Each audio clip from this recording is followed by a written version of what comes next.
guys, it's 83 degrees in my house right now because it is 100 degrees outside. I look the way I look because I was just outside swimming. So let's ignore that and let's just chat, okay? Think of this as a podcast. You're just listening. You don't need to even look at me. Anyway, today I wanted to do a follow-up video about the video about my marriage, the video I did with CJ. And the reason why I feel compelled to record this video is because I know there's someone like me who needs to hear it. I'm probably going to get tons and tons of criticism and judgments for this video, and that's okay. I'm not doing this for those people. I am doing this for the people who are like me, for the person who needs to hear this and needs to know this.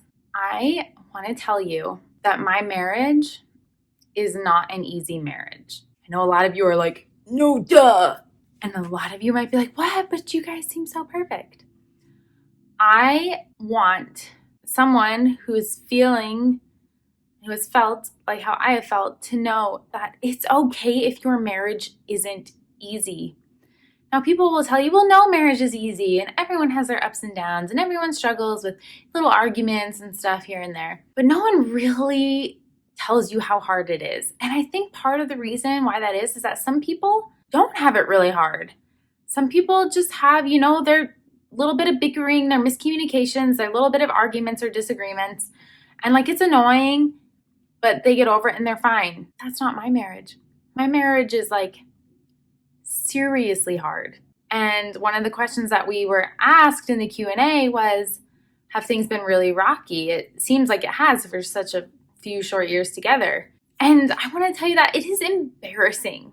It's embarrassing to say that I've only been married 5 years and my marriage has been really, really hard in those 5 years. And it got really, really hard, really, really fast. And it's not because I married the wrong person. It's not because I made a bad choice.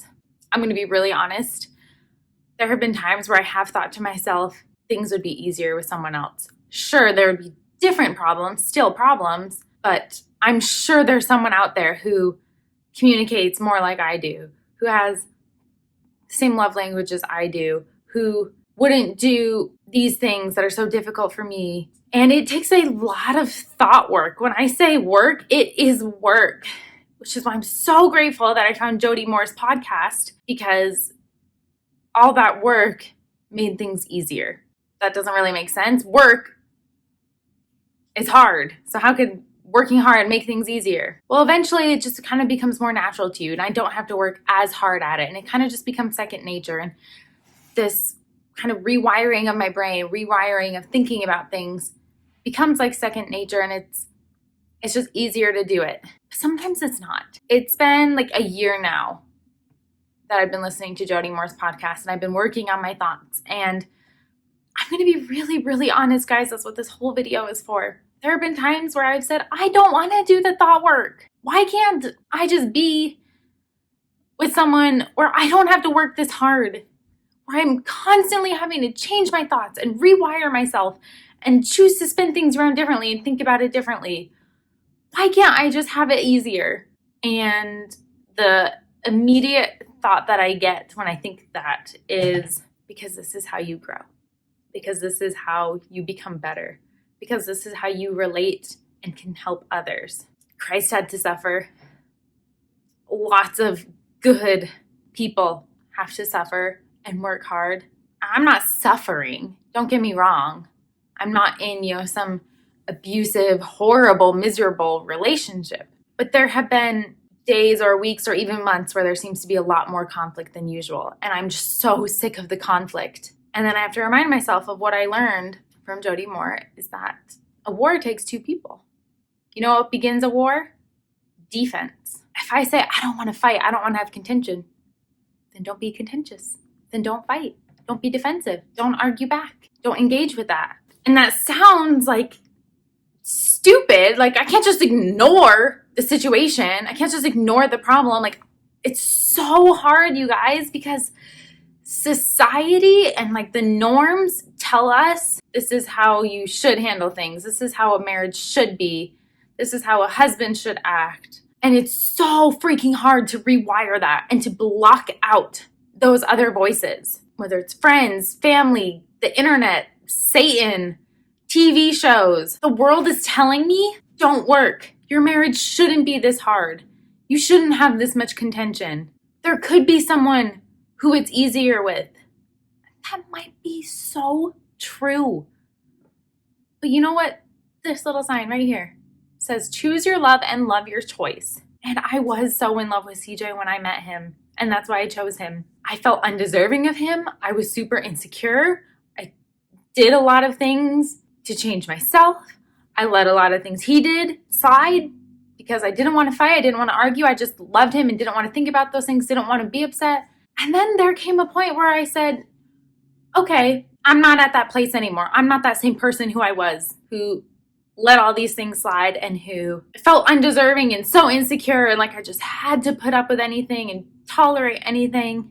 And so all the changes within myself that are good changes made things more difficult. But I had to continue to love my choice because I covenanted to, because I want to, because he is still my best friend.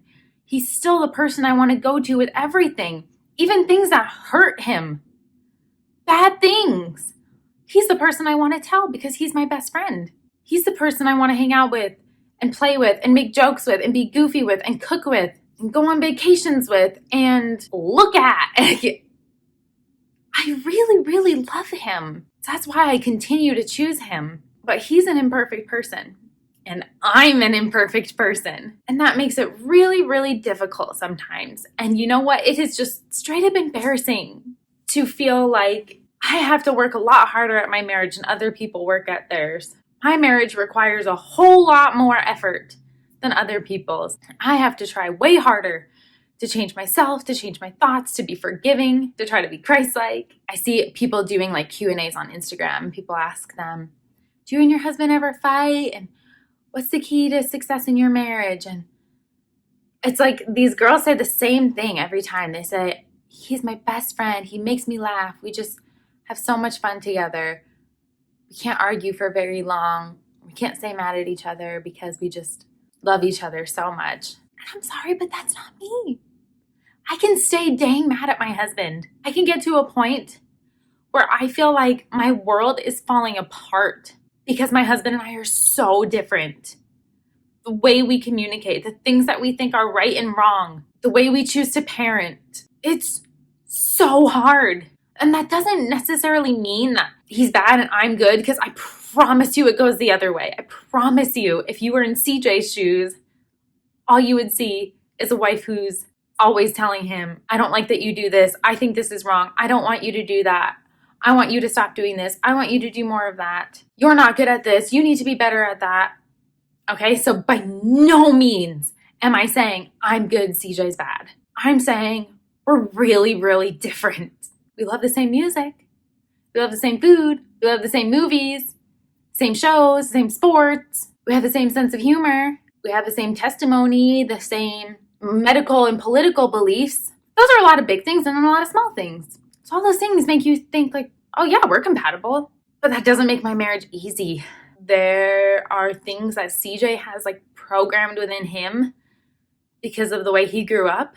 And that's super hard to change, especially when you don't even realize it. And especially when it's so normal to you that you don't think it's wrong.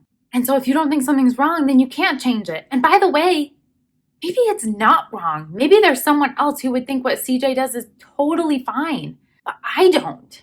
So then I'm like, well, is it up to me to change it then? I don't like what he does, but I can't make him change, so I have to change myself? Once again, it's up to me to change myself and say, I don't like that my husband does this. I think that's not a good thing to do. I think there's a better way or a different way to do that. But guess what? I can't control him. I can't change him, especially if he has justified reasons for doing things the way he's doing it, for thinking the thoughts he has or feeling the way he feels. Why would he change it then?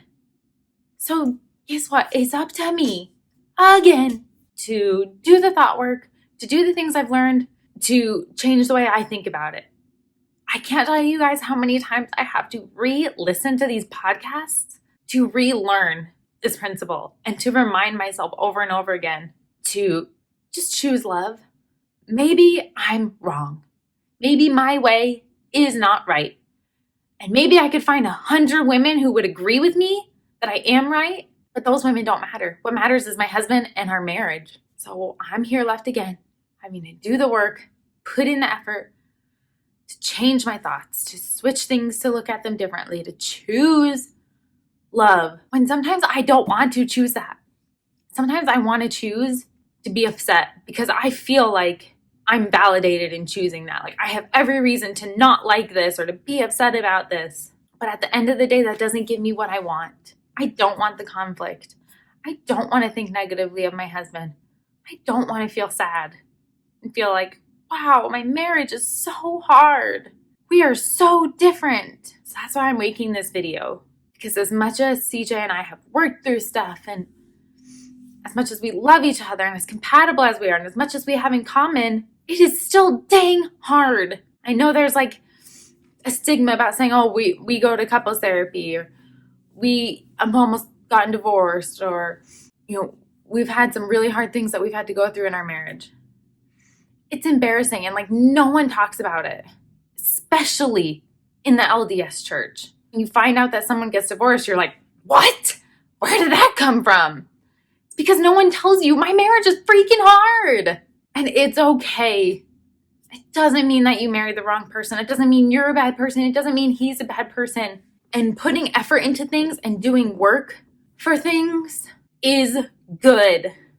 And as much as the world might try to tell you, you shouldn't have to work that hard. You shouldn't have this much conflict. You shouldn't have come to this point where you consider divorce, especially not in so many years being married. And it's okay.